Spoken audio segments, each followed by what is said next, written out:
Shalom pemirsa, dimanapun Anda berada, selamat malam. Bertemu kembali di channel Majelis Daerah YPP Batu di Sumatera Bagian Selatan dan Sekolah Tinggi Teologi Ebenezer di program Miracle. Pada malam hari ini tentu sangat spesial sekali, merupakan satu acara memorable, mengingat akan kebaikan Tuhan dalam kehidupan almarhumah Ibu Monica. Dan tentu kita berbincang-bincang dengan Bapak Pendeta Edi Prianto, suami beliau dan kedua anak yang ditinggalkan. Dan bagaimana kisah perjalanan hidup mereka, ikuti bincang-bincang di program Miracle pada malam hari ini. Shalom Pak Edi, Pak Pendeta Edi. Shalom, shalom. Puji Tuhan. Pak Pendeta, tentu sudah banyak orang juga yang tahu bagaimana perjalanan kasih kesetiaan Pak Pendeta mendampingi Ibu Ika, begitu panggilan sehari-hari. Mau tahu dulu kapan mulai terkena atau didiagnosa dokter, kemudian dikatakan itu sebagai cancer. Kapan itu bermulanya?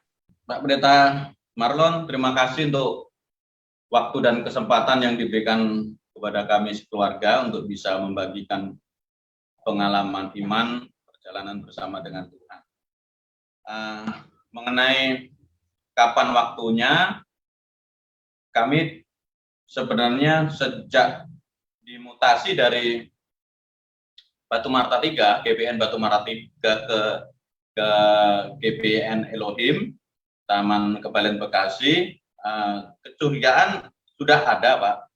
Kecurigaan itu sudah ada, namun kami tidak terlalu memusingkan dengan itu. Kami hanya berdoa, Tuhan, kiranya ya ini benjolan biasa.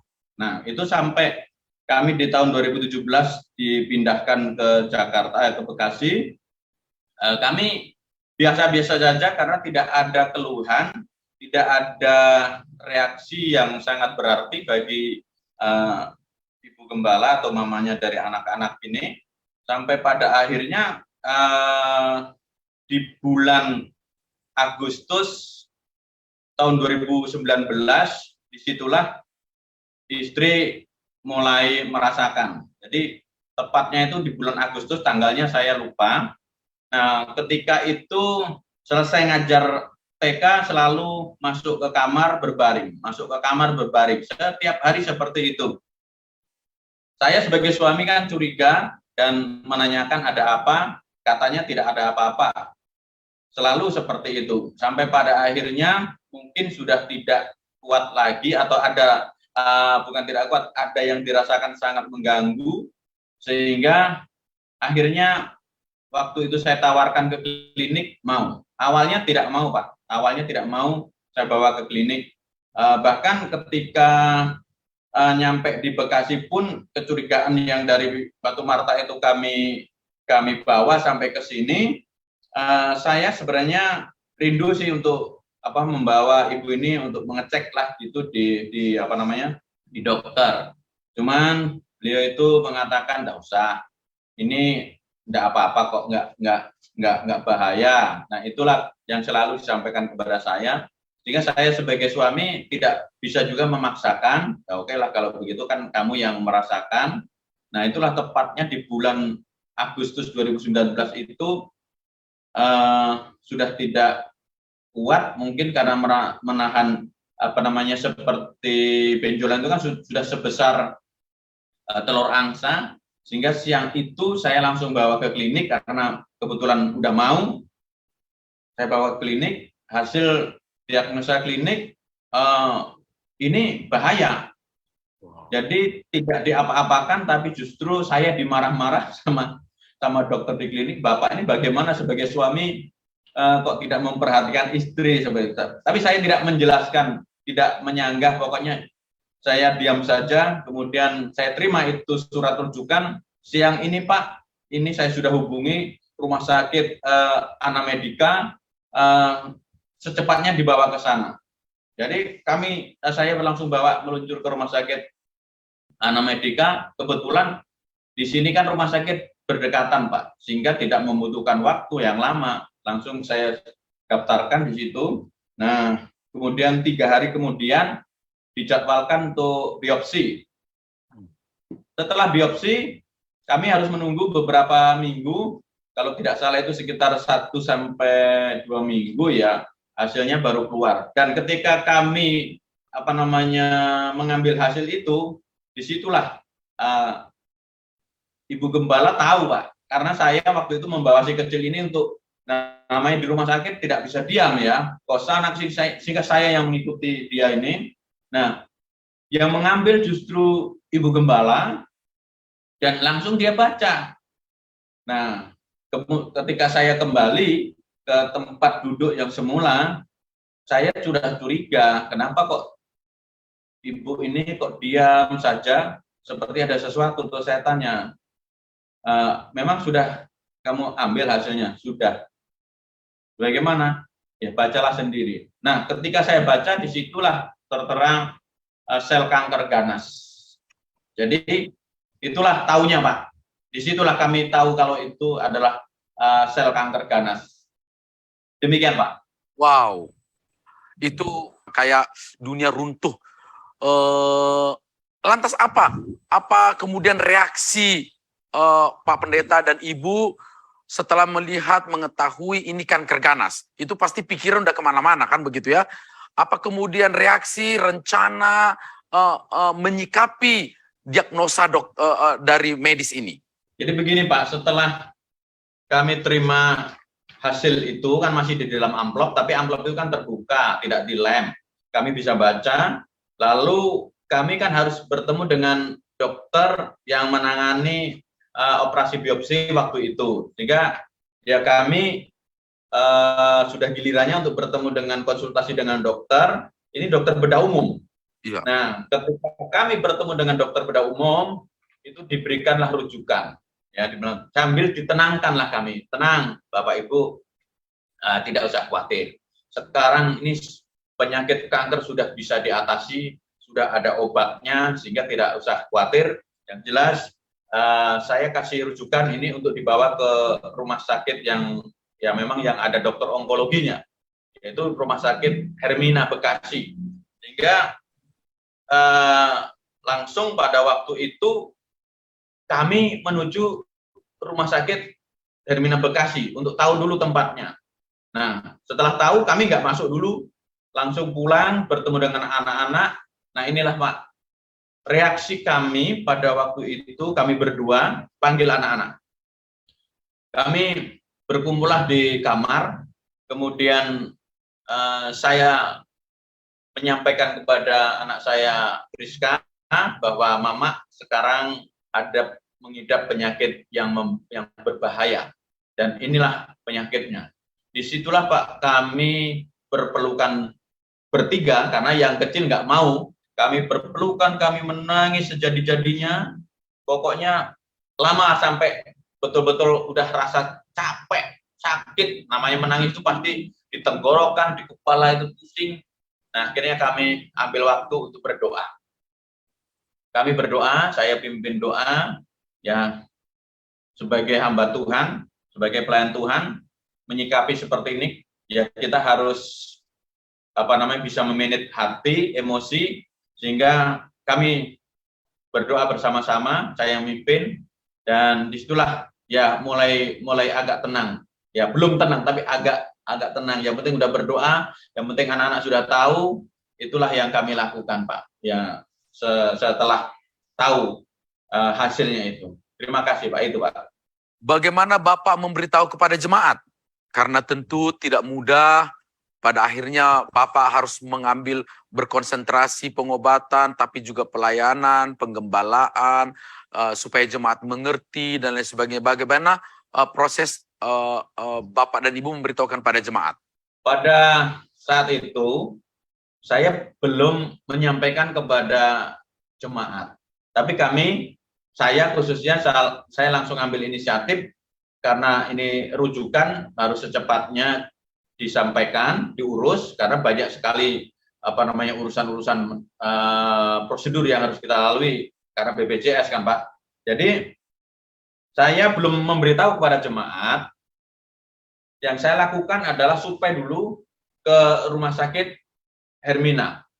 kami berdua pergi kembali untuk lewat mana, nanti kalau datang bagaimana, di mana ruang itu, sehingga kami tanya semua informasi di situ kami dapatkanlah dari petugas informasi. Dan besoknya karena waktu itu hari Minggu, kami datang itu hari Minggu sore, jika sepi kan, hari Senin kami baru menyampaikan atau memberikan rujukan itu, karena sudah tahu jalurnya lewat sini. Ini untuk loket BPJS, sehingga antrian itu kami pelajari dulu, masuk. Nah, kami dapat kesimpulan dari pihak rumah sakit bahwa pikir kami memang waktu itu secepatnya atau besok atau lusa dan minggu itulah.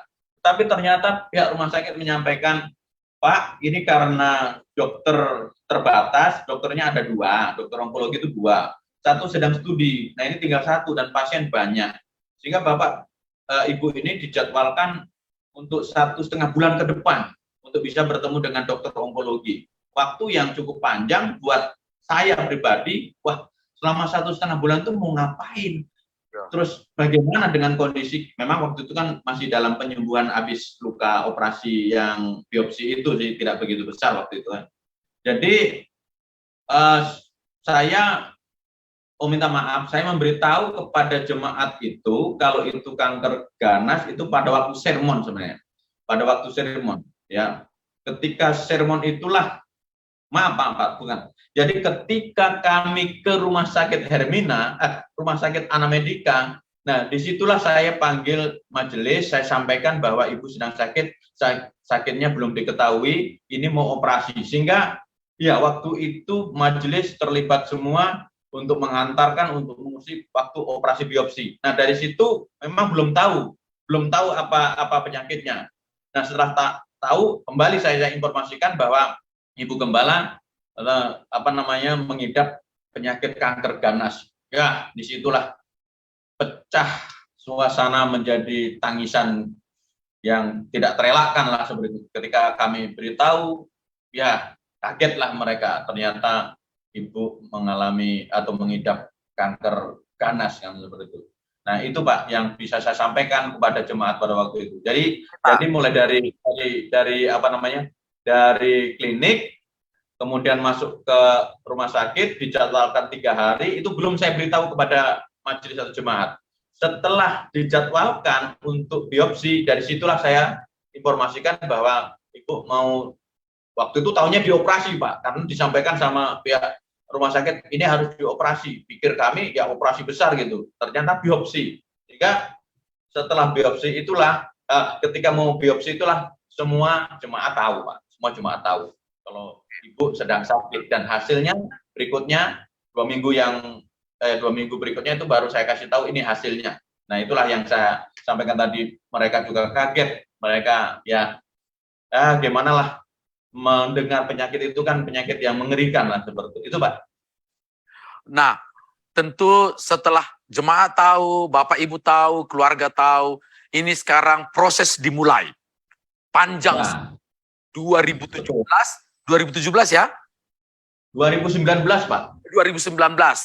Proses dimulai, selalu berobat, Bapak juga selalu mengupload bagaimana perjuangan. Itu boleh Bapak ceritakan tuh gimana capeknya, bagaimana keluh kesahnya menjalani, mengikuti semua proses itu. Ya, ada 2 tahap Pak. Tahap yang pertama, setelah diinformasikan kepada kami bahwa bisa bertemu dengan dokter onkologi itu 1,5 bulan yang akan datang, maka kami memutuskan, ya belum pulang ke rumah, kami masih di pintu gerbang keluar rumah sakit, kami memutuskan bagaimana kalau kita ke tempat orang tua kita. Bapak Pendeta Yosua Pak. Oke. Nah, macam alternatif. Ya, istri setuju. Ini datang dulu untuk konsultasi lah seperti itu. Oke, jadi kami tidak langsung pulang, kami langsung menuju Cibubur di Ciangsana ke rumah kediaman beliau. kami sampaikan apa yang kami hadapi, begini. Kemudian beliau menyampaikan, terima kasih, saya senang sekali kalian mau meminta tolong kepada saya. Nah, dari situlah kami mendapat gambaran untuk pengobatan selanjutnya. Kalau begitu, tidak ada salahnya dong kita coba untuk alternatif ini, ya, ala Korea ini. Nah, hari itu juga ternyata ditindak oleh Bapak Pendeta Yosua gitu kan. Nah, ketika ditindak, kemudian pulang saya evaluasi sampai di tengah jalan itu minum es doger dulu lah gitu untuk ya sambil menghibur diri ya. Nah, saya tanya bagaimana dengan pengobatan beliau. Saya kasihan sama kamu kalau harus dibakar kan, dibakar itu waktu itu dipanasi seperti itu. Aduh, saya nggak kuat lihatnya. Tetapi ternyata Ibu Gembala ini justru nyaman, Pak. Nggak apa-apa. Saya nggak apa-apa. Berarti dilanjutkan dong ini. Ya, 1 minggu itu 3 kali, Pak. 1 minggu harus 3 kali kami ke Cibubur. Ya, perjalanan motor lah waktu itu seperti itu. Nah, itu berjalan, Pak. Pengobatan itu selama 10 bulan kurang lebih. Wow. Nah, kemudian pada waktu itu memang beliau, Pendeta Yosua itu kan sedang cuti ke Korea. Jadi saya yang menerapi di rumah, Pak. Wow. Saya dikasih alatnya, ya saya terapi di rumah.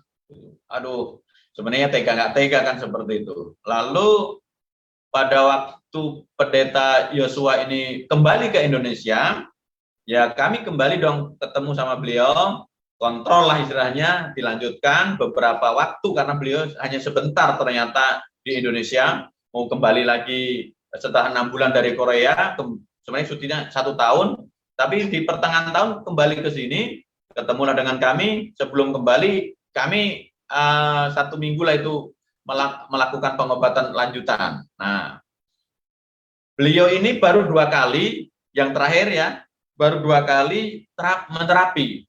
Nah, baru janji waktu itu yang ketiga kali karena kami ambilnya Senin, Rabu, Jumat.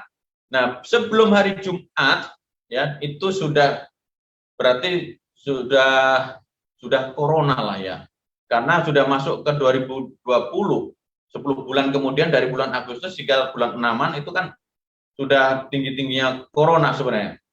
Nah, kemudian kami hari Kamisnya kami itu masih sempat jalan ke Bekasi Timur bersama dengan anak saya ini, bersama dengan istri.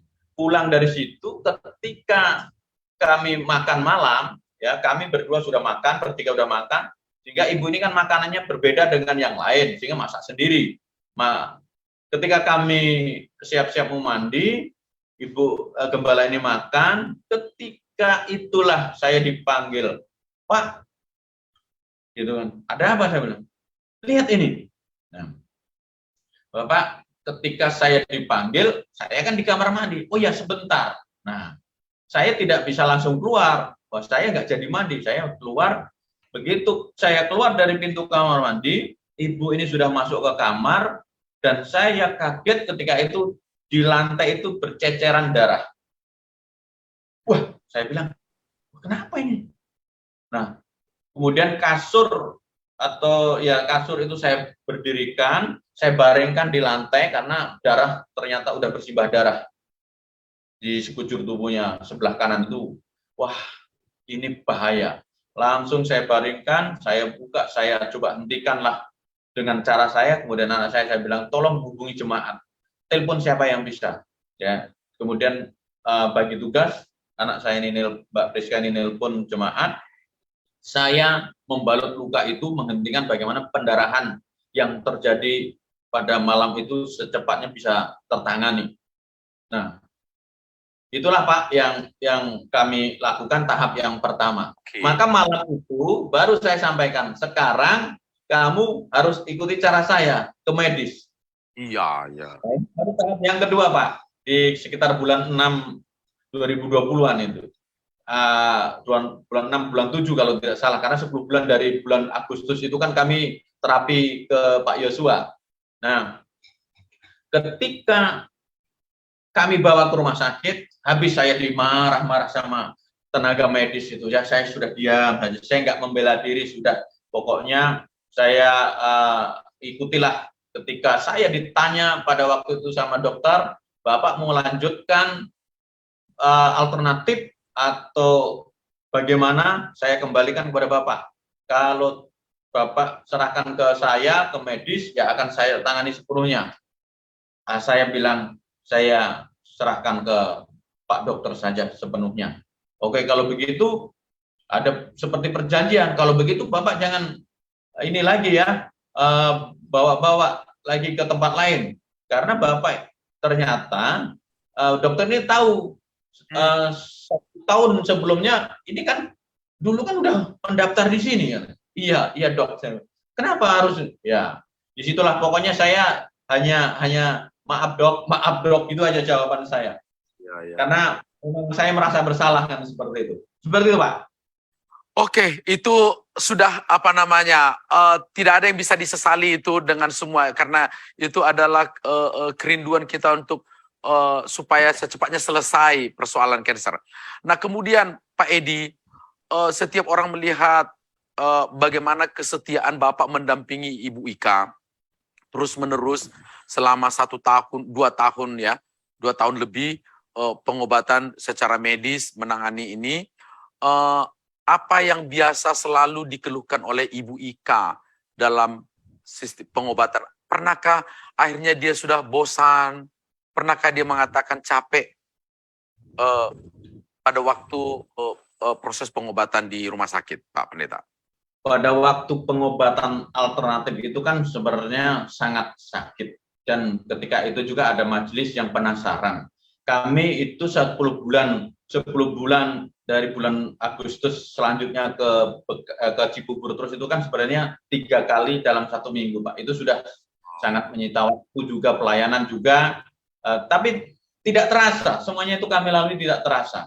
Pokoknya semangat kami itu sembuh gitu loh. Melihat masa depan anak-anak ini, pokoknya itulah semangat dari Ibu Gembala, sehingga terasa sakit pada waktu dibakar, waktu dipanasi itu seolah-olah itu seperti penghiburan, sehingga pulang. Makanya jemaat tidak tahu ya apa yang di dalam diri tubuh Ibu Gembala itu nggak ada yang tahu, karena begitu rapinya.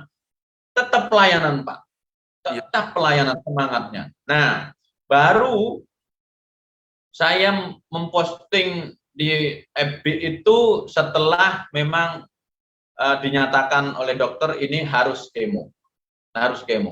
Nah, nanti setelah kemo dioperasi.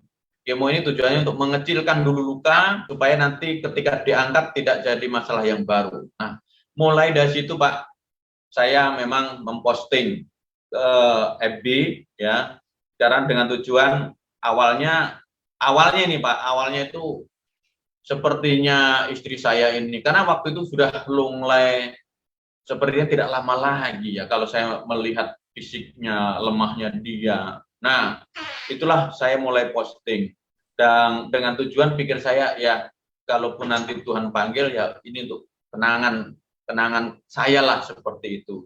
Lalu Bapak ketika pulang dari rumah sakit itu kan posisi maaf ya Pak Yudara itu masih busuk lah, rumah sakit juga kan tidak bisa membersihkan ya, tenaga medis itu mungkin ya hanya ngasih ini Pak caranya begini. Saya pulang, saya bersihkan sendiri, saya urusi sendiri, itu selama ya mulai di rumah sakit itulah luka saya tangani sendiri. Memang pernah beberapa hari itu kita minta tenaga medis, tapi 1 hari 75.000, sehingga 10 hari sudah terasa saya tidak sanggup. Akhirnya udah kita sudah tahu caranya, kita bersihkan sendiri. Nah, apa yang kami rasakan di sepanjang eh, pengobatan Pak, dari mulai kemo, kemudian sampai operasi, kemudian sampai lagi ke Siloam, itu perjalanan yang cukup panjang, tapi tidak ada saya rasakan bersama istri itu lelah. Itu Wow. yang saya yakin ini karena doa-doa dari sahabat Facebook, termasuk di dalamnya ada hamba-hamba Tuhan, anak-anak Tuhan yang selalu mendoakan. Sehingga kami tidak pernah merasa lelah, tidak pernah putus asa, nggak pernah, pokoknya semangatnya sembuh gitu loh. Itulah yang kami rasakan, Pak. Luar biasa Pak Pendeta Edi. Nah, pada akhirnya semua orang telah menduga, Bapak juga sudah bisa menduga, semua orang bisa menduga kanker ganas ini akan berujung merenggut nyawa yang dikehendaki Tuhan. Begitu kita pahami ya. Dan Tuhan menghendaki. Bagaimana pada akhirnya proses sampai akhirnya Ibu meninggalkan Pak Pendeta dan kedua anak yang dikasihi. Kisah-kisahnya bagaimana saya akan dengar bahwa sampai saat terakhir Ibu Ika menghembuskan nafasnya yang terakhir di pangkuan Pak Pendeta. Ya, jadi ketika sebenarnya saya harus sampaikan puncak kebahagiaan kami itu di bulan 11 tahun 2021, Pak. Ya. Itu semua proses medis ya, mulai itu sudah sampai ke Siloam selesai, yang radiasi 30 kali itu sekitar 1 bulan lebih, hampir 2 bulan karena ada kasus-kasus yang lain, sampai udah masuk suntik hormon Zoladex itu sudah 5 kali kalau tidak salah, itu berarti 5 bulan itu karena 1 bulan 1 kali. Nah, 1 bulan 1 kali suntik Zoladex itu. Nah, dokter menyampaikan bahwa suntik ini bisa sampai 5 tahun. Nah, tapi saya melihat karena fisiknya Ibu Gembala ini kuat, saya yakin ini 2 tahun, pikir dalam hati saya, ini saya sampaikan ini 2 tahun selesai, Mak. Saya bilang gitu. Karena saya melihat kan fisiknya kuat. Nah, itulah puncak kebahagiaan kami itu di tahun 2021 bulan 11, dan pada waktu itu kerinduan dia memang sudah terpenuhi. Ingin mendampingi adiknya menikah yang paling kecil, yaitu Tante Grace. Terwujud dan kami pulang dengan sukacita itu, Pak. Kami pulang dengan sukacita, kemudian masuklah di bulan yang baru, yaitu bulan 12. Di bulan 12 tahun 2021 itulah mulai penurunan yang kami rasakan. Jadi dari puncak kebahagiaan kami di bulan 11, bulan 12 itu mulai ada kasus-kasus baru. Dengan tangan sebelah kanan mulai susah digerakkan, terasa kebas, lalu bengkak. Ya, setelah bengkak kami juga akhirnya konsul ke dokter, dan dokter bilang ini harus terapi ke dokter fisioterapi. Kami ikuti, tapi juga tidak sembuh-sembuh. Nah, kemudian waktunya kami kontrol evaluasi dengan dokter fisioterapi, ternyata Ibu Gembala waktu itu karena rujukan dari Vaskes 2 itu ke rumah sakit yang terdekat di sini, harus kami urus perpanjang. Nah, kami ke rumah sakit di sana, dan waktu itu saya sampaikan kepada Ibu Gembala, Ma, nanti kalau ketemu sama dokter yang memberikan rujukan, dokter bedah umum ini, tanyain dong, itu ada luka-luka, ada bintil-bintil kayak koreng kecil-kecil di bekas operasi, itu obatnya apa gitu. Nah, itulah. Nah, ketika dilihat sama dokter, tangan bengkak, ada koreng-koreng kecil-kecil di bagian bekas luka operasi, dokter itu bilang, saya tidak berani, Bu, karena ini bisa jadi kanker tumbuh yang baru, maka Ibu harus biopsi. Ini rumah sakit yang terdekat sini menyarankan biopsi lah. Saya bilang, nanti masalah nggak dengan rumah sakit yang Hermina? Oh tidak, ini nggak apa-apa. Sehingga dijadwalkanlah waktu itu biopsi pada tanggal 1 bulan 2, dan waktu itu ketepatan Imlek kalau tidak salah itu. Sehingga ditunda. Bapak nanti datang di tanggal berikutnya, tanggal 2 ya. Ketika itulah Pak, kami masuk ke rumah sakit dan dinyatakan COVID. Wow. Dengan tangan yang bengkak, yang sudah meradang sakitnya luar biasa, kami tidak bisa kemana-mana. Waktu itu memang Omikron lagi tinggi-tingginya. Ya. Ya, kami Ibu Gembala dinyatakan COVID dan memang hasilnya begitu. Lalu saya mengambil keputusan, Pak dokter, saya ambil keputusan untuk isolasi mandiri saja lah, karena kan itu kan saya bilang masih belum terlalu darurat lah. Dokter mengizinkan dan kami isolasi mandiri selama kurang lebih 2 minggu. Itu penderitaan yang dialami oleh Ibu Gembala luar biasa. Saya menemani, saya tidak sanggup sebenarnya, tapi kan saya harus berjaga-jaga, Pak. Ya, sepanjang malam kalau sudah dari jam 8 sampai jam 4 itu penderitaan yang dialami. Kalau sudah jam 8 dia sudah mulai merasakan sakitnya luar biasa dan dia hanya berdoa, dia hanya menyanyi di sepanjang malam menunggu jam 4 atau jam 5 pagi. Dan ketika saya menemani, dia bilang, "Bapak harus tidur. Biarlah saya rasakan sendiri. Kalau Bapak nggak tidur, siapa yang ngurusin saya nanti?"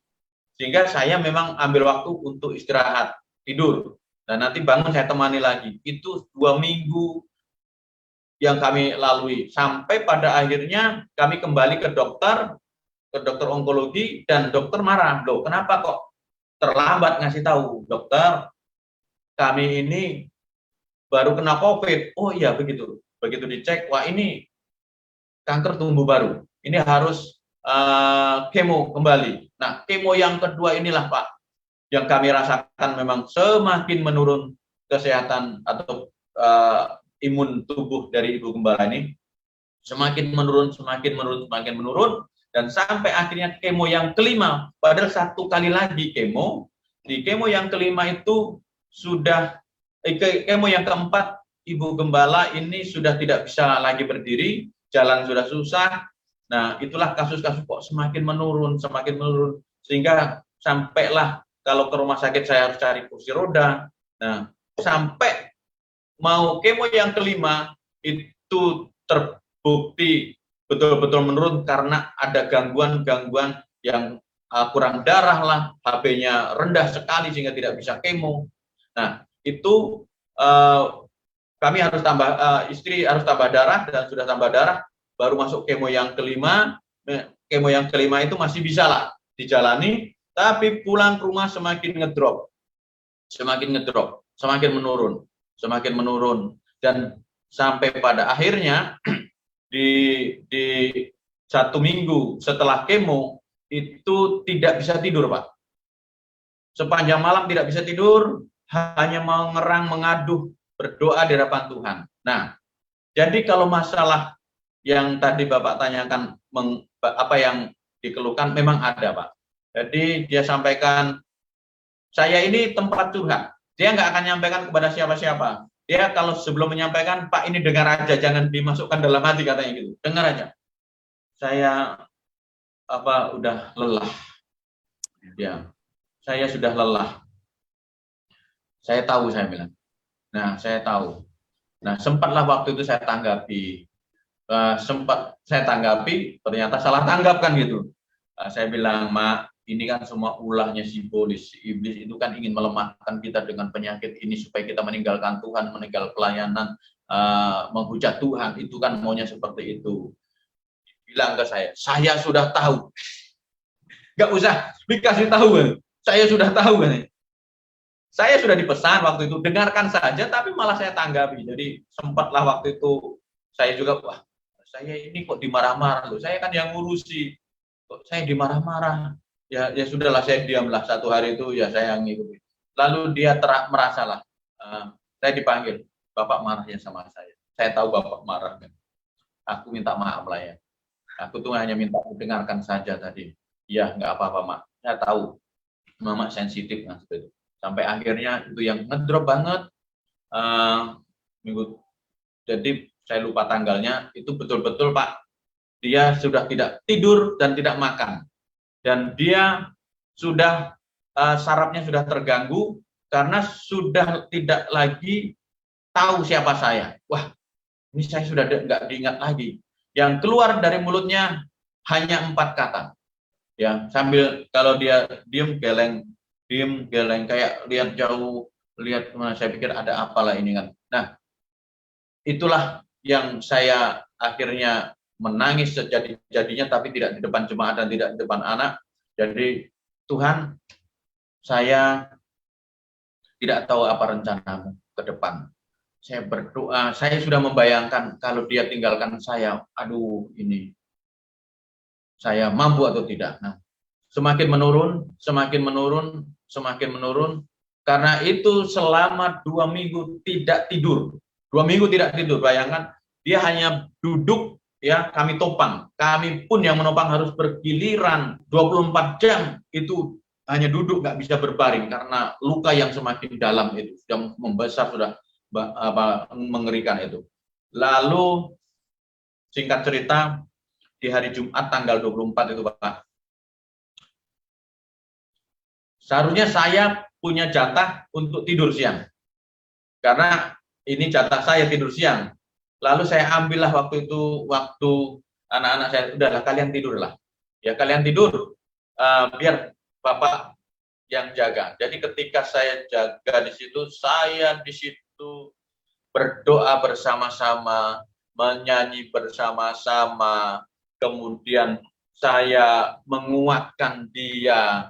Saya bilang, Mak, kalau Tuhan datang memanggil kamu, ya, kamu jangan jawab tidak, ya, jawab saja iya.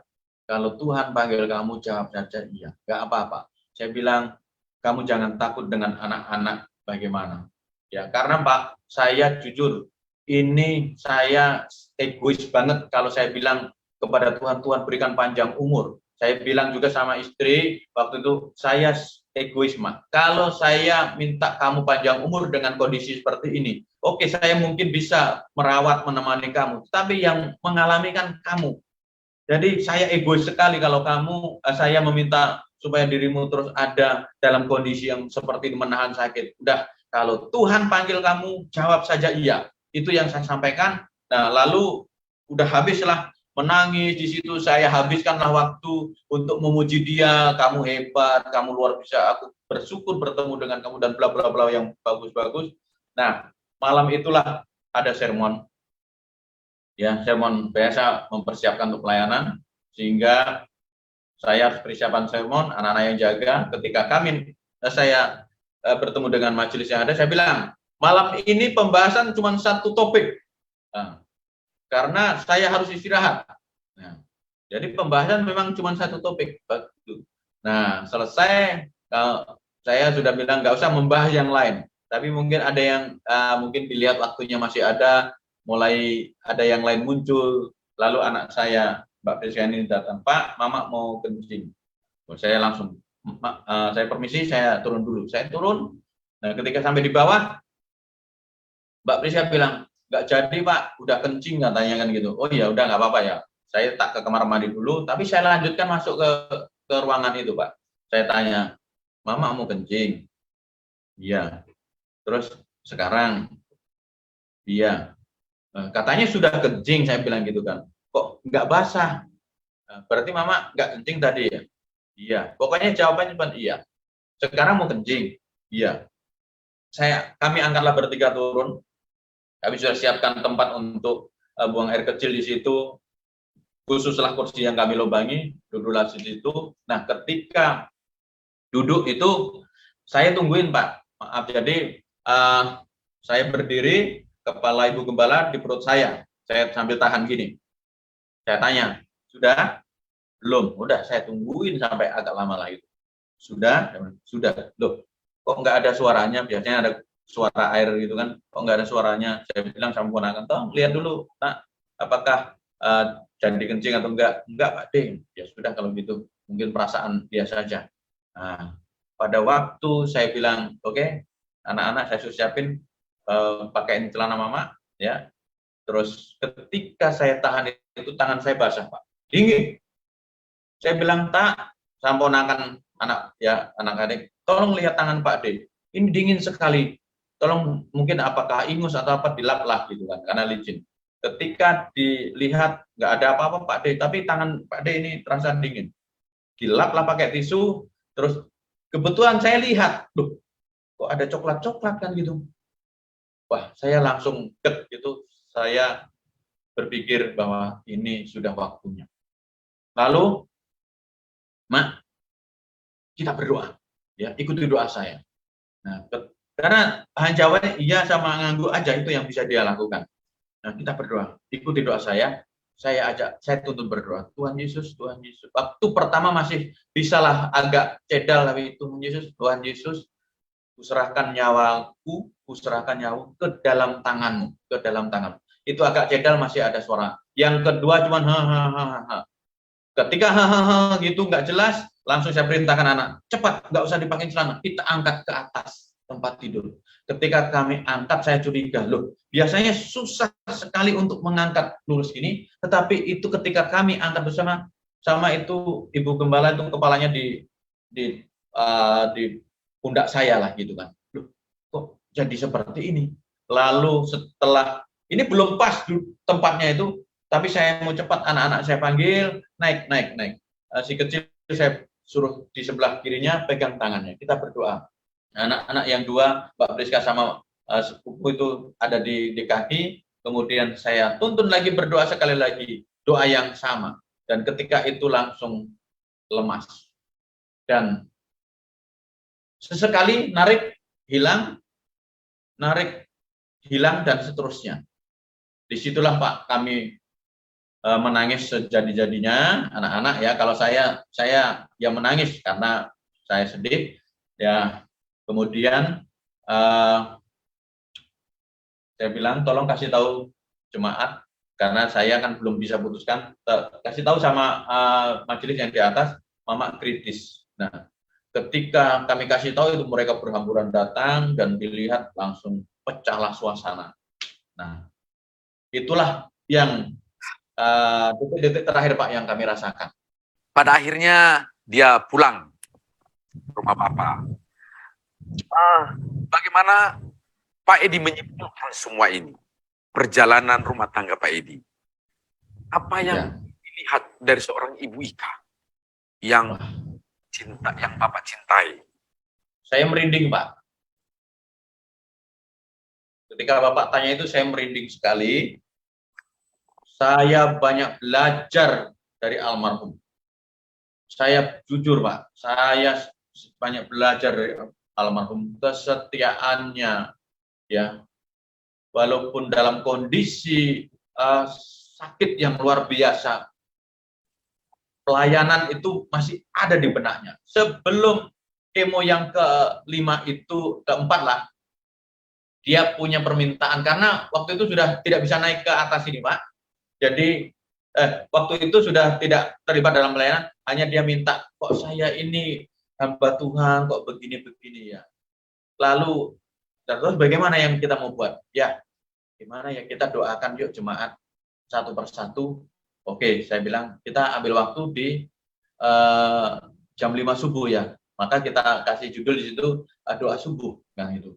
Nah, disitulah Pak, beliau ini tiap pagi bangun bergiliran untuk dia juga yang menelpon jemaat-jemaat apa pergumulannya satu persatu, tiap hari itu satu keluarga, dan kami doakanlah, dan itu menjadi kenangan karena saya lihat kan di Facebook untuk grup ini aja Elohim, itu pasti menjadi kenangan hari-hari terakhir sampai akhirnya tidak bisa naik sama sekali.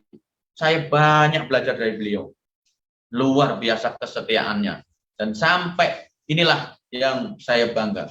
Dia mengakhiri dengan baik.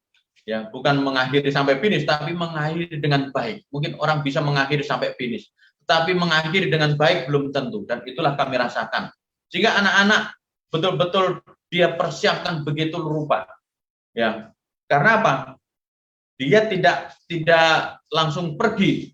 Mungkin kalau dia bisa ngomong, tolong jagain saya mau pergi. Tapi itu tidak terungkap. Hanya dia panggil saya karena anak-anak ada di situ, lalu disitulah dia pergi di depan kami. Dan inilah yang membuat akhirnya si kecil ini juga kuat. Ya tahu sekarang di mana mama di mana? Di surga. Dia tahu.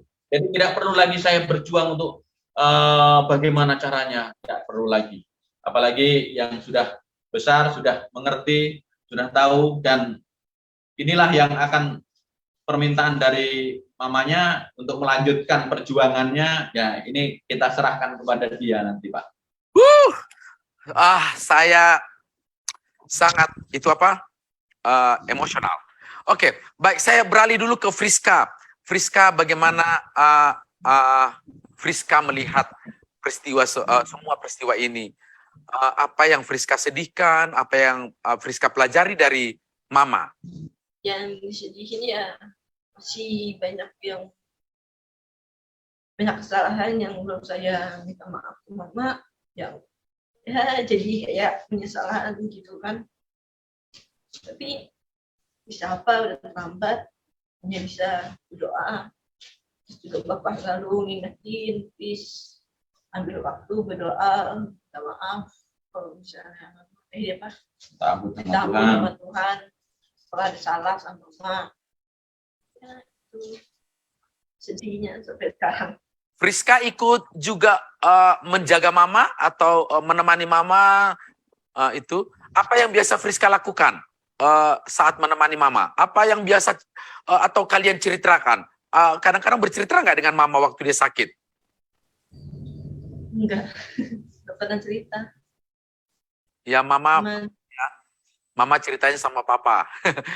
Friska, apa yang paling yang teringat dari seorang Friska kalau mengenang Mama? Banyak sih. Yang terkesan aja, yang kamu rasakan Mama itu. Paling kamu ingat dan rasakan dari Mama? Yang waktu terakhir. Ya, waktu terakhir apa? Yang Mama bilang mau bersyukur, aku udah buat satu ruangan gitu buku. Ya. Kan biasanya sendiri main HP. Jadi hari-hari terakhir itu Mama menyampaikan senang, Pak. Dia mamanya senang, aku senang sama kamu mau nemani Mama. Nah, itu yang pernah disampaikan sama dia, dan dia bisa menemani. Ya, itu akhirnya kan giliran bersama dengan saya, kemudian keponakan, kemudian dia, dan nanti kalau malam dibantu oleh ibu-ibu. Nah, ibu-ibu ikut berjaga, ya, seperti itu. Jadi ya mungkin saking banyaknya sulit untuk mengungkapkan, walaupun tapi paling tidak pesan-pesan yang disampaikan itulah yang harus dia ingat, dan dia harus selalu ingat bahwa menjadi pelayan Tuhan itu harus rendah hati, yang harus ya penuh dengan pengorbanan. Itulah yang selalu kalau saya dengar mamanya mendudukkan dia, selalu yang dibicarakan mengenai pelayanan, mengingat dulu Mama bisa seperti ini oleh karena di STTE, di komplek, bagaimana mereka banyak menolong, mengarahkan. Maka itulah yang disampaikan, yang kalau mereka berdua ngobrol, ya itulah yang saya dengarkan. Elsa, gimana kabar Elsa? Elsa Dade, ditanya kabarnya. Waktu Mama dipanggil Tuhan, Mama sudah di sorga ya? Sedih nggak Elsa Dai? Sedih nggak? Apa yang Elsa Dai rasakan pada waktu Mama dipanggil Tuhan? Apa yang El rasakan? Sedih? Belum bisa bercerita ya? Belum bisa, Pak. Saya bisa merasakan saja. Mama udah di sorga ya Elsa Dai ya? Tuhan ya, luar biasa ya. Pak Edi, saya kembali lagi. Setiap orang berkomentar, Pak Edi itu sampai kehabisan air mata.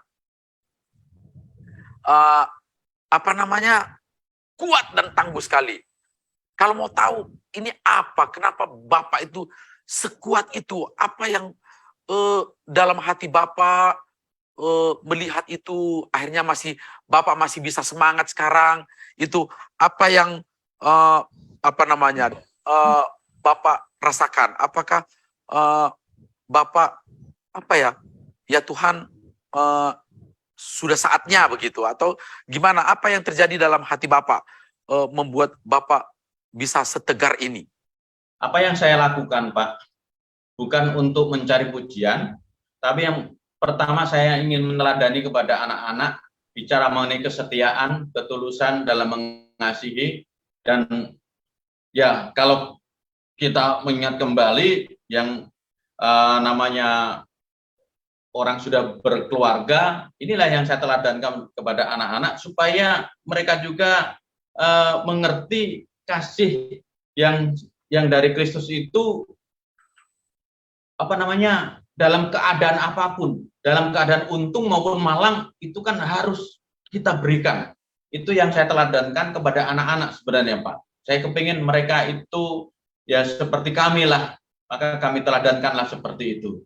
Nah, itu yang sebenarnya menjadi tujuan utama saya kepada anak-anak untuk bisa meneladani kami sebagai orang tua. Kemudian saya tahu yang kedua itu kekuatan itu, Pak, itu dari Tuhan. Itu kekuatan dari Tuhan. Kalau saya manusia maka nggak akan mungkin melewati semua itu. Tapi kasih karunia Tuhan itu luar biasa. Segala perkara dapat kutanggung di dalam Dia. Nah, Dia itu kan Dia sumber kekuatan. Maka saya yakin dan percaya itu ada kekuatan dari Tuhan karena doa-doa dari Bapak Ibu semualah yang mengasihi kami, ya maka saya bisa melewati. Saya tahu bahwa kita semua berdoa untuk kesembuhan, tapi kembali seperti yang selalu saya pesankan sama mendiang atau kepada almarhum, bahwa kemenangan kita itu bukan karena kita sembuh dari penyakit ini. Itu sudah menjadi komitmen kami. Kemenangan kita bukan sembuh dari penyakit ini, tapi bagaimana kita setia sampai akhir. Nah, itu yang menjadi komitmen kami. Ya, tentunya peristiwa-peristiwa ini ya pasti akan mendatangkan kebaikan. Ya, peristiwa-peristiwa yang terjadi, kami menyadari bahwa Tuhan itu turut bekerjalah dalam keluarga kami, khususnya kepada saya, karena itu pasti mendatangkan kebaikan. Saya tidak tahu kebaikan apakah untuk saya, oke, sudah pasti. Untuk orang lain, saya tidak bisa mengatakan itu. Itu pribadi lepas pribadi yang memandang kami. Tapi kalau saya alami itu, ada kebaikan yang Tuhan berikan. Nah itu Pak, yang membuat saya secara pribadi kuat. Dan satu hal lagi Pak, saya betul-betul puas merawat istri tercinta ini. Saya tidak ada sedikit pun rasa penyesalan. Karena ada dua hal yang kami pahami. Ya, yang pertama, ya secara fisik, ya memang saya terpisah dengan dia. Secara fisik, sedih dong ya, sedih, wajar itu sedih. Tetapi kan secara rohani, siapapun kan menginginkan untuk kembali ke rumah Bapa. Sehingga saya yakin dan percaya bahwa hambanya ini berada di pangkuan Allah Bapa di surga. Sehingga kenapa saya harus berlarut-larut dalam kesedihan? Toh saya juga akan pergi ke sana. Bahkan saya sendiri pun, saya sampaikan kepada jemaat, saya sebenarnya iri dengan almarhum Ibu Gembala. Bagaimana mendapat hormatannya seperti itu? Saya iri sebenarnya. Tapi ya itulah hak yang dia bisa terima. Oleh karena kesetiaannya, bagaimana dia bisa memanage emosinya dalam kondisi yang sakit luar biasa, tidak pernah menyalahkan siapa-siapa. Kalau mengeluh wajar kepada Tuhan, karena kami juga punya prinsip. Tuh, kita ini kan anak Tuhan. Berarti dia Bapak. Wajar dong anak menyampaikan keluhan, Pak, kenapa kok sampai seperti ini, kapan selesainya? Ya itu sebagai anak. Tetapi kembali, status yang satu juga enggak kami lupakan sebagai hamba. Hamba kan mesti taat kepada tuannya. Ya hamba tidak berkuasa atas dirinya. Ya kami mengikuti jalannya Tuhan. Nah, itu Pak. Luar biasa. Kesimpulan-kesimpulan yang sangat teologis. Sebagai seorang hamba Tuhan, Bapak sudah ungkapkan luar biasa. Dan kami melihat itu semua. Melihat dari cara Bapak, melihat ketulusannya luar biasa. Friska sudah siap menggantikan. Karena tempat tidur Mama masih ada di Tanjung Enim. Siap. Masih ada. Siap. Tunggu ya nak. Sekarang kelas berapa? Friska kelas berapa? Kelas 3 SMK Om. Kelas 3 SMA? Iya. Wah. Kelas 12. Tahun depan sudah ada nama Friska di sini ya? Amin. Itu di kamarnya Mama dulu masih ada itu di Aspri, nggak tahu apa namanya, kamar kekudusan kah, kamar kebahagiaan, kamar kesetiaan kah, begitu ya. Ditunggu ya nak ya, untuk meneruskan cita-cita. Friska bangga dengan Mama? Bangga banget. Sangat bangga dia, Pak. Bangga banget, Tuhan. Terima kasih Pak Pendeta Edi, kami juga bangga dengan Bapak, luar biasa perjuangan perjalanan iman yang Bapak sudah buktikan, sampaikan, dan ini menjadi sebuah catatan sejarah yang tidak akan pernah bisa dihapus, bahwa ada seorang pria sejati yang mendampingi dalam suka maupun duka, untung maupun malang, sampai saat yang terakhir. Terima kasih untuk teladan ini, Pak Pendeta. Tuhan memberkati Bapak. Pemirsa, demikian tadi bincang-bincang dengan Bapak Pendeta Edi Prihanto bersama kedua anak yang ditinggalkan almarhumah, Ibu Monica, dan bagaimana kesedihan beliau. Bagaimana dan apa kata orang-orang terdekat beliau? Mari kita ikuti ungkapan hati dari orang-orang yang penuh kasih terhadap keluarga Bapak Pendeta Edi.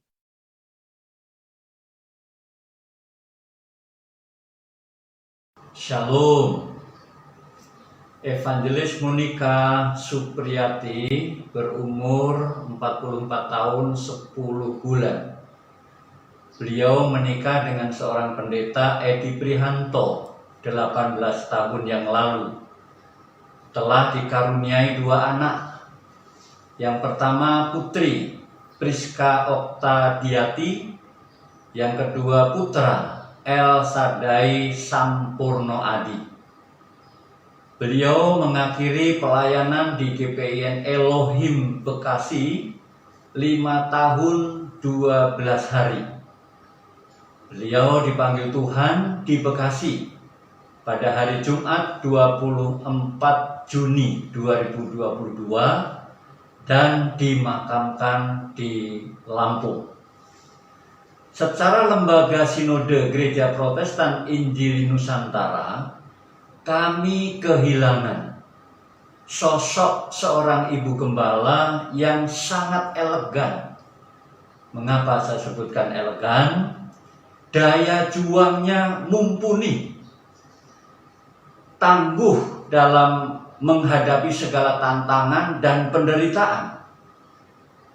Beliau mencoba berjuang dan bertahan hidup untuk melawan kanker yang di dalam tubuhnya selama 3 tahun.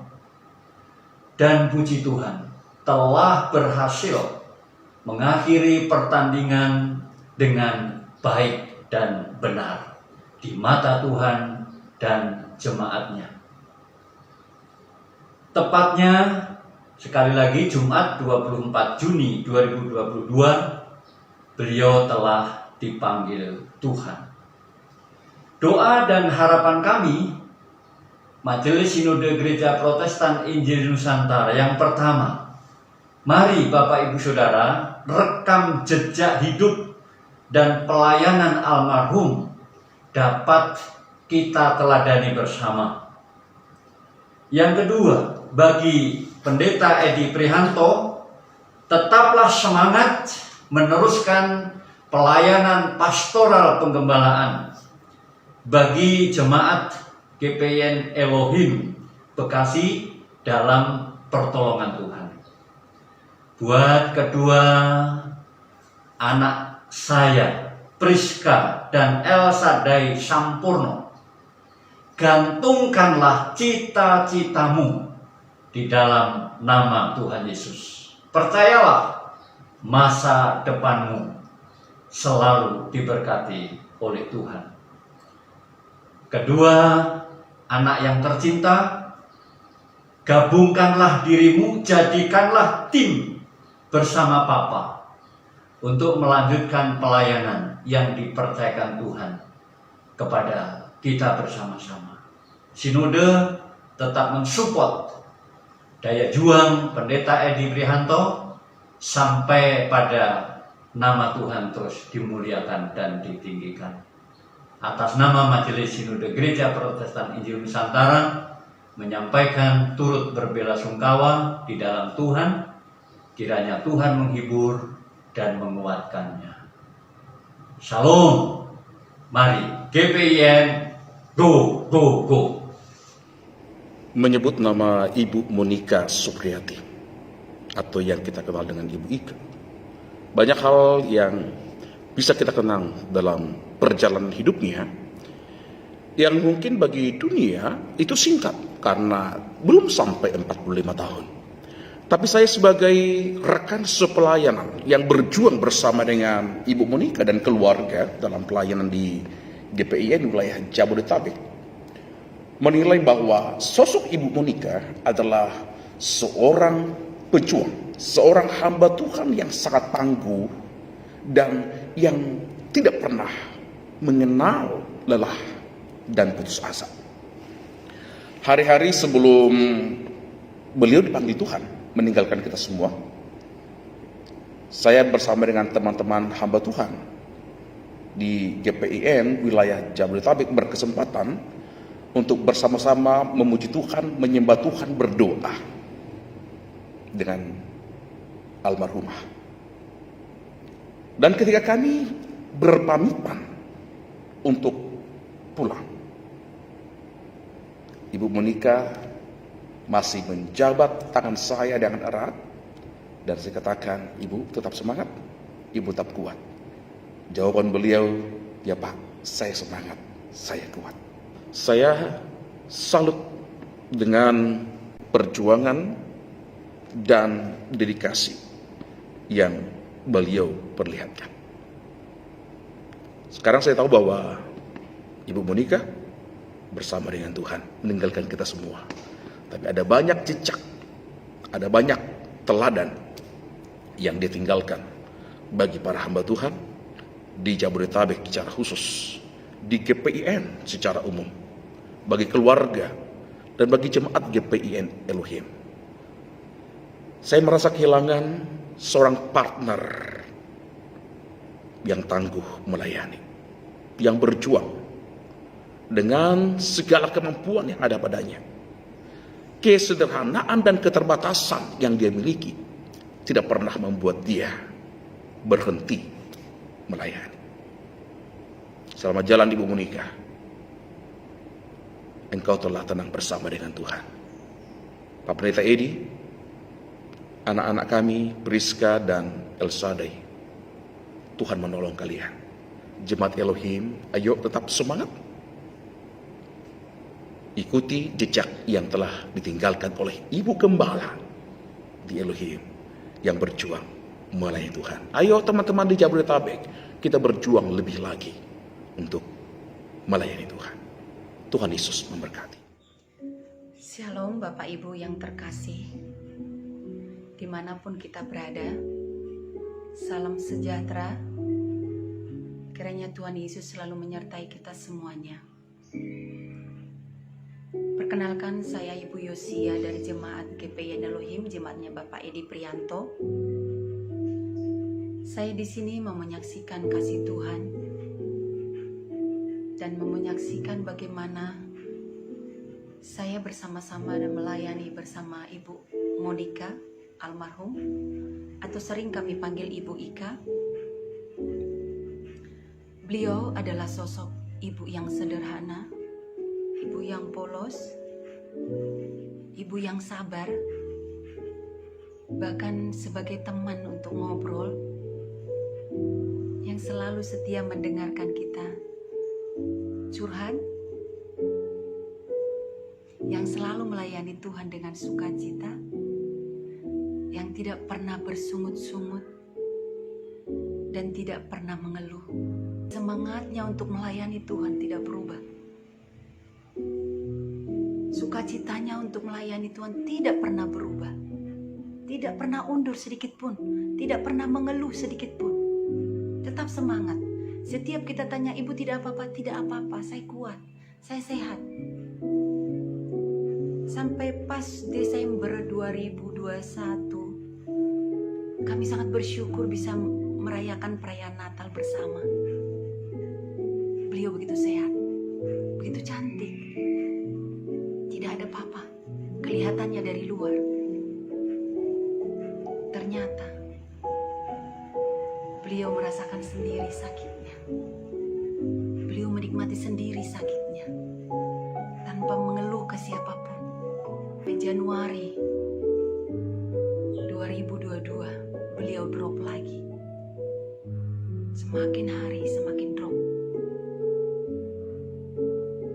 Hambanya Pak Edi yang selalu setia melayani, menemani, berobat ke sana kemari, berangkat subuh, pulang malam, berjuang demi ibu. Kami berdoa supaya ibu kami sehat kembali. Tapi di situ pun beliau tidak mundur, tetap semangat melayani Tuhan, tetap sukacita. Sekalipun sudah tidak kuat, bahkan kadang berjalan pun dititah, tapi tetap semangat. Pelan-pelan dia naik ke lantai 2 untuk memuji Tuhan dan masih ingin melayani Tuhan. Sampai akhirnya seminggu sebelum beliau pergi, beliau sudah tidak bisa bergerak sama sekali di tempat tidur, tapi tetap berjuang. Dia masih tetap ingin hidup sehat untuk melayani Tuhan. Tetapi Tuhan berkehendak lain. Tepat waktu, pas kami lagi rapat, anaknya manggil dari atas. Ibu kami ini mau ke kamar mandi. Ternyata tidak benar. Cuman beliau mau tetap meninggalkan hambanya di pangkuannya. Pangkuan Pak Edi Prihanto. Dia mengembuskan nafas terakhir dengan tenang dan damai. Tidak merasa kesakitan lagi, sudah sembuh total. Beliau kembali kepada Bapa di sorga, bersukacita.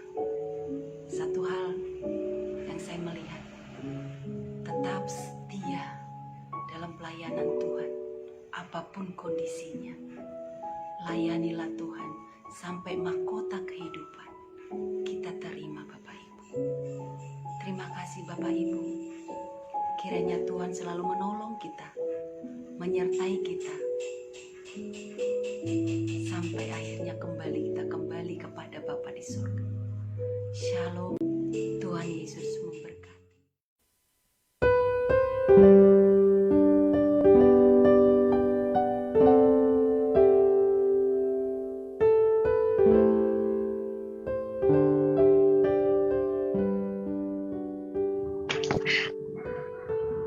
Kehilangan selalu menjadi sesuatu yang sangat berat bagi setiap kita. Apalagi kehilangan orang-orang yang kita kasihi. Kita baru saja bersama-sama kehilangan saudari kita Ika, yang tentu juga sangat berat bagi saudara kita Edi. Oleh sebab itu, izinkanlah kami dari Lengkayap Kelas ingin menyampaikan dukungan kami secara khusus untuk saudara kami Edi. Saya persilahkan kepada Theo untuk menyampaikannya. Ya, shalom, selamat malam semuanya. Selamat malam juga Bapak Pendeta Edi. Ya, saya dari mewakili teman-teman dari Lengkayap Kelas ingin menyampaikan kami turut berduka cita buat kepergian istri tercinta, ya, saudara kami juga Ika. Dari 2 kali pertemuan terakhir saya dengan Ika dan Edi, saya lihat Ika begitu semangat, ya, seolah-olah tidak ada penyakit. Juga untuk saudara Edi, saya lihat tangannya kuning semua, karena setiap hari saudara Edi lah yang merawat Ika, ya. Saudara Edi sudah menunjukkan kasihnya yang luar biasa sebagai suami, memperhatikan istri sampai detik-detik terakhir. Dan satu hal yang saya bersyukur buat Edi dan Ika terutama boleh setia sampai akhir. Amin. Saya nggak bisa karena kami belum merasakan bagaimana kehilangan yang Edi alami. Kami nggak mau jadi penghibur sialan seperti teman-teman Ayu, tapi kami terus mendukung Edi supaya terus semangat melayani Tuhan juga sampai akhir, sama seperti Ika, ya, karena ada anak-anak juga yang membutuhkan Edi. Kiranya Edi kuat ya. Dan Edi sudah memberikan contoh yang baik buat kita semua. Untuk Pendeta Edi sekali lagi saya ucapkan, saya sampaikan ya, semangat terus melayani Tuhan, karena kita tidak benar-benar kehilangan Ika. Kita hanya berpisah sementara Edi. Satu hari nanti kalau Edi juga sampai akhir melayani setia, pasti ketemu lagi dengan Ika. Tuhan memberkati Edi. Terima kasih. Baik, dari rekan-rekan Putri nanti akan diwakili oleh Saudari Sumarni. Silakan. Baik, salam, selamat malam. Rahmat khusus ini kami mau peruntukan untuk Mas Edi. Ya, secara manusia kami tahu Mas Edi kehilangan sahabat, teman hidup yang sudah dipersatukan Tuhan.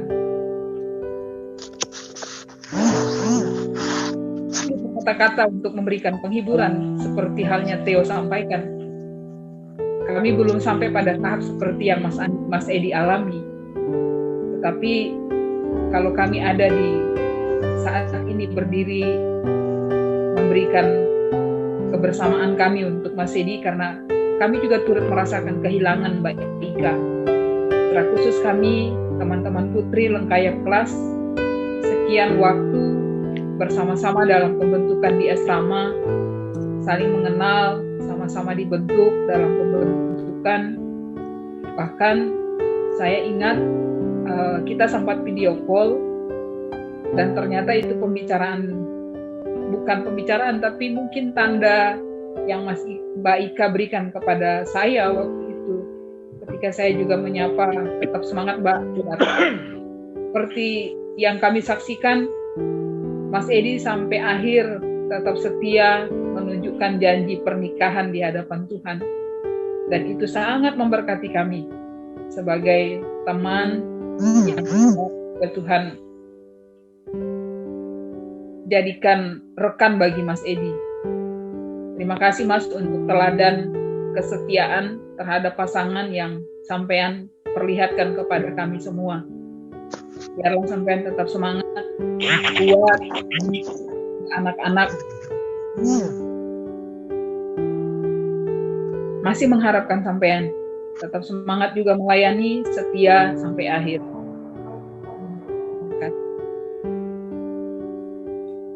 Ada yang pernah mengatakan bahwa kehilangan teman hidup itu seperti seekor burung yang patah sayapnya sebelah, dan dia sulit sekali untuk kembali terbang tinggi.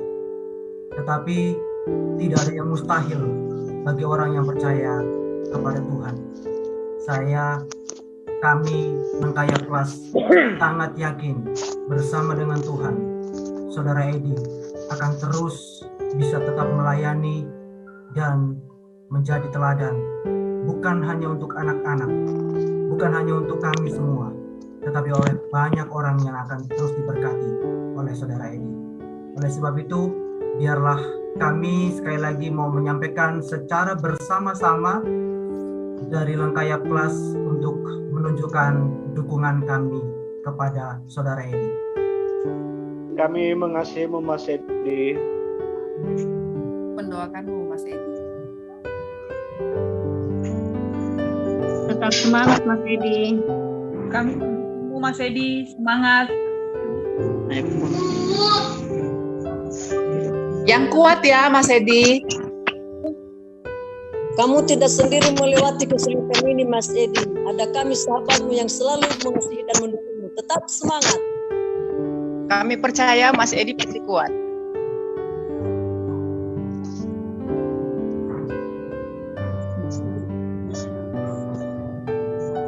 Semangat ya Mas Edi.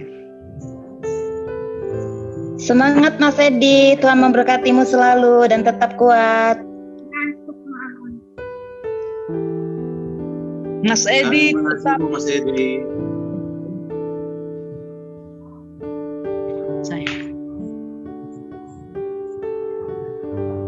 Mas Edi pasti bisa. Tuhan Yesus pasti menolongmu. Tetap semangat. Tetap kuat dan semangat Mas Edi, kamu pasti bisa terus semangat melayani Tuhan. Shalom pemirsa, terima kasih untuk bincang-bincang di acara Miracle, dan sampai di sini pertemuan kita. Tuhan Yesus memberkati.